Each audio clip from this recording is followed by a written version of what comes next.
We are at day number 22 of the Consciousness Overdrive series. Ladies and gentlemen, we are wrapping this series up very strong. I have gone 22 days in a row every day for you guys to show you exactly what it takes and what is required of you to recognize and awaken the inner power within you with, scriptures, with regular spiritual teachings, with it all for me melts down to the same thing. But there you guys go, right in front of you. I'm going to keep saying that in the beginning of these videos now, because if you watch the series from the beginning to end, I was going through some of the worst circumstances imaginable to manifest through. Just family fights, the environment I was in, the individuals in the family that were bringing certain energy to the house, just even an attack on my own spirituality, which we'll talk a little bit about that at the end of this. But so I want you to remember that you are me. We are the same. We are aspects of the same divine source. You are gods. I said ye are gods. So, anyways, you are the shift. You're not waiting for a shift. You are prolific. And that's it, guys. I don't know. Being completely raw with you, there is literally not a single thing that I can say or change in any of these videos that come out in the future. It's all going to be the same message, maybe said in more quirky and wild ways as I begin to let go and just let the beast out and talk about it. Just let the master out, because there's really nothing more to be said. Like, you have to do the work to really see the results. You can't watch all this knowledge, watch all this information for years. I mean, I've done it for years. I went through books, through I have a book recommendation video that's on the channel that you can go and look at. And I'm still finding other books to read if I need to just get up my reading comprehension, learn more words, or whatever I want to do. Or if there's a certain aspect of metaphysics or psychology or even a new topic that I want to study, I'll get the book, and read the book and learn it through that way, watch videos, whatever. But the thing about a lot of knowledge obtained, and I think one of the most beneficial ways to learn and really get raw, nitty gritty, just into the work of any field you're in, is experiential knowledge, getting thrown in and learning.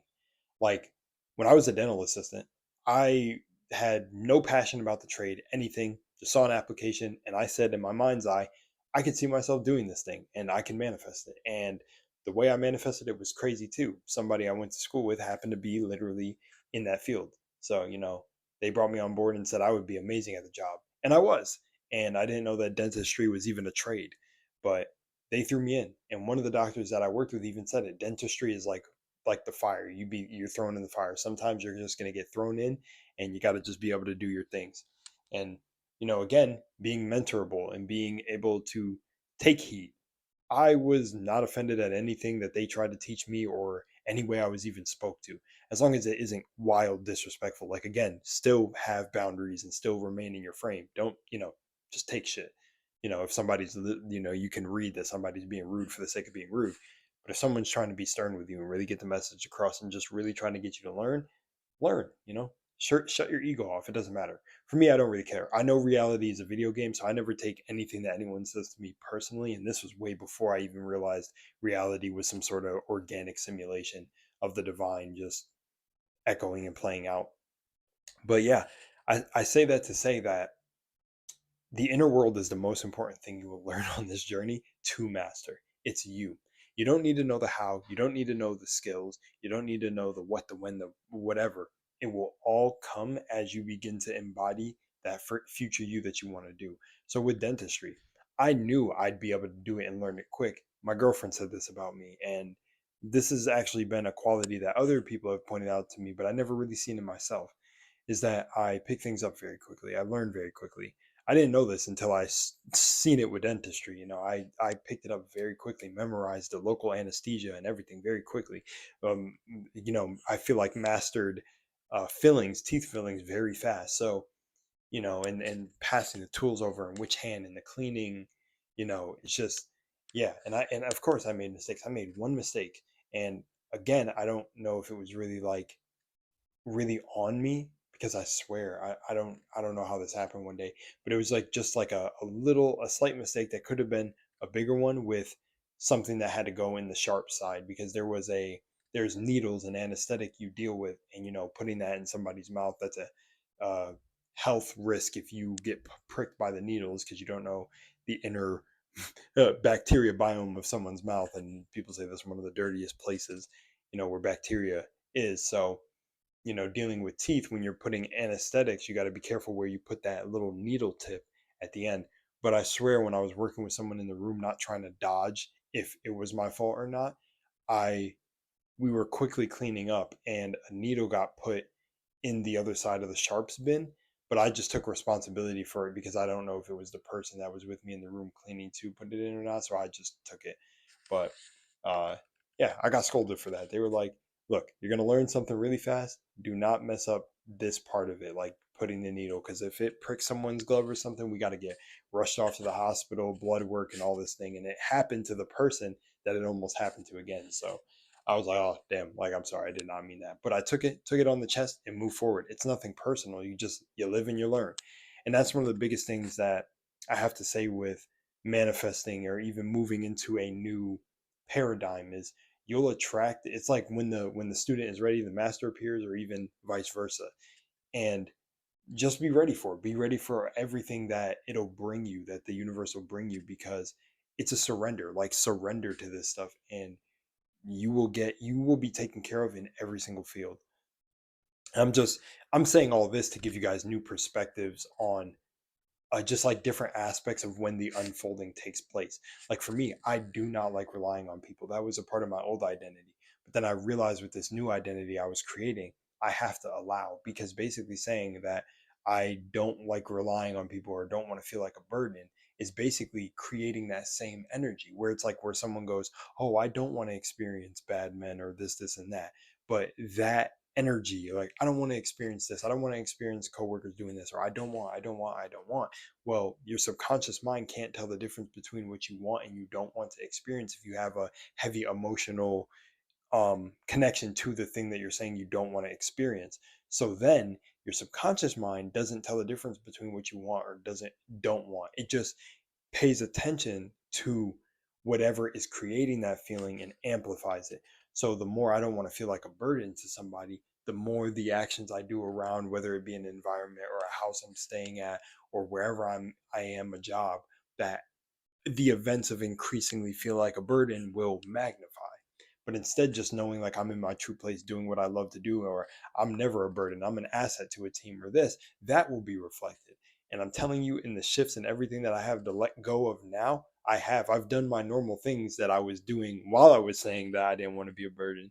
But the actual uh, reaping what I sow now is so much different, because the actions didn't change, just my mindset changed. And I'm actually very, very valued for the things. And I have certain individuals in my life telling me right now, "You are literally a hard individual to find with some of the work you do, and just how you just get up immediately, or get settled in a new place, and you're already going to work the next day, building things, and helping the community, and being kind, and just being active and being present."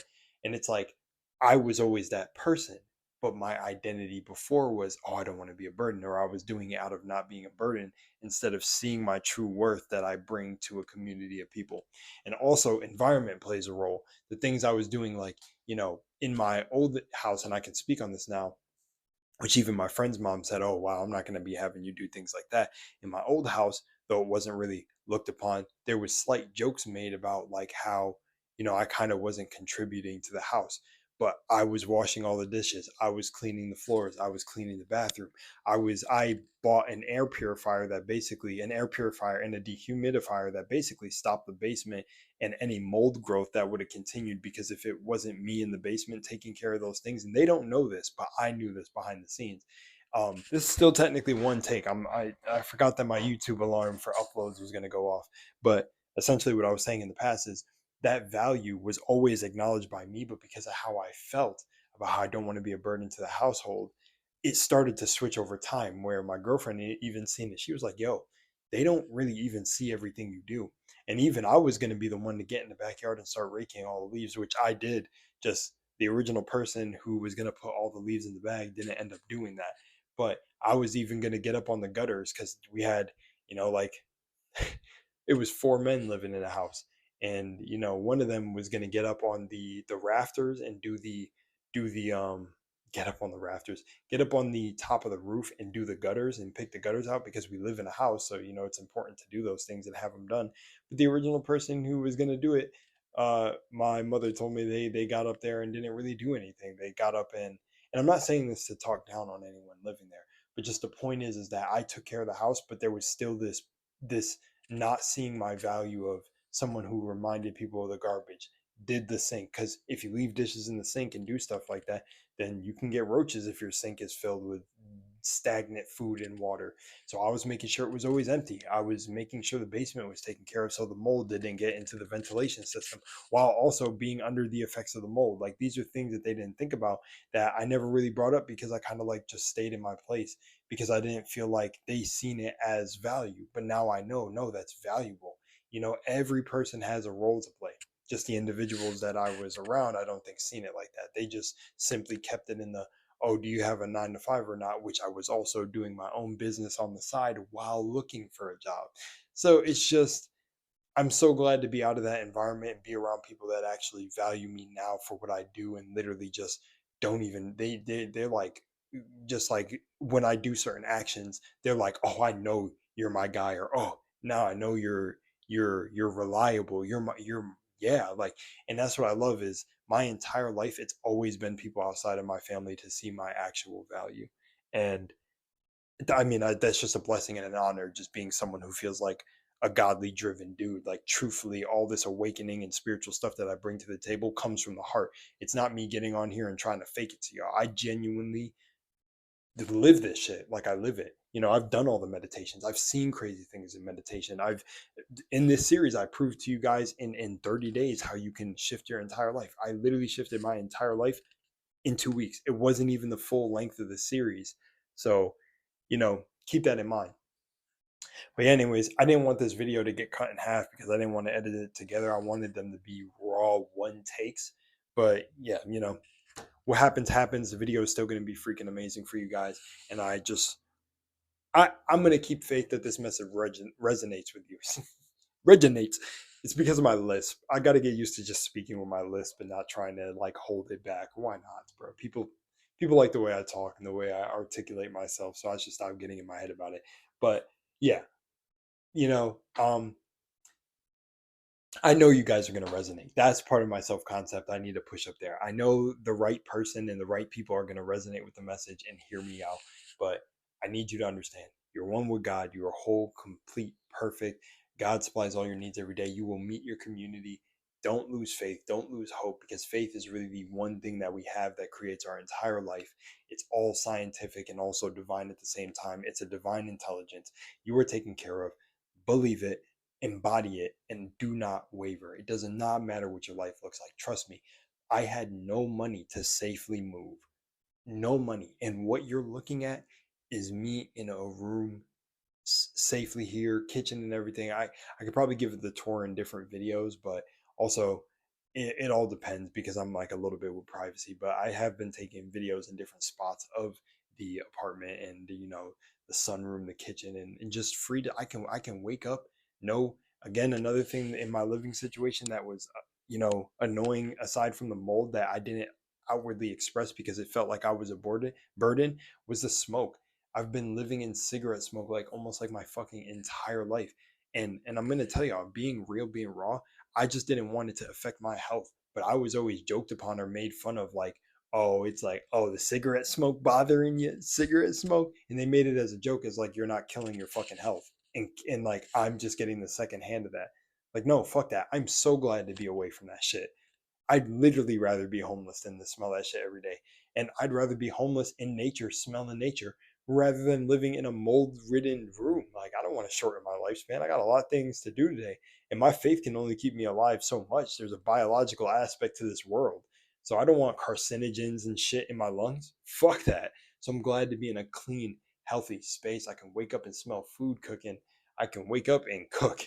And I got my own space and like my own fridge space, and I don't have to worry about anything, and I'm in such a safe area, and my girlfriend can freely come in over without feeling like awkward about certain things that happen. It's just I'm glad. I'm so glad, and it just like I don't want to like tear up, but and I have the most amazing support group behind me, like in this community called Millionaire and Me, which we'll talk about in future videos as actual official videos. But me and my true place doing what I love to do. God supplies your needs every single day. And if you can tell by my voice, I'm getting more raw with telling you all this because now there's no way, there's there's no, from what I've proved in my own life and experience for myself, there's no reason I even need to waver or be careful about what I say. I'm literally living proof of what I talk about. So I need to walk it, talk it, and just wear that shit. Stop being like, I still get nervous and scared that people, may not understand the message, but it's like, bro, this is what it is being Christ-like in living within Christ and having Christ live within you, or Buddha, or Muhammad, or all these prophets and liberated beings that existed. You are those people. Be the liberated rel, the solithic shift. You are me. We are one. Liberate yourself from this game, and the most amazing experiences will happen in your life. Let go and trust. That's what I've been doing. And I've really been understanding the surrender and going within my inner world and being like, I am God. I am supplied by God. I am divinely protected. All my needs are met. I am in the safest environment ever. I'm meeting the best people in the world we both fulfill each other. It's a great relationship. It's a transactional relationship where, you know, it's trade. We trade services for and honor each other's agreements, and we're around just real raw people who love each other, who get off the call and say love each other, and it's just love all around. And that's exactly what I've embodied from day one. I've always said that I am love, and this even through the darkest days when it was not being shown to me in the 3D, because I knew the internal world was the real world and this world outside of me was just a sham. Much love and Moonlight. I just channeled Lunar Was Lost. I gotta shoot some Lunar Was Lost videos, but take care. You are the shift. You're not waiting for it. You are Solithic.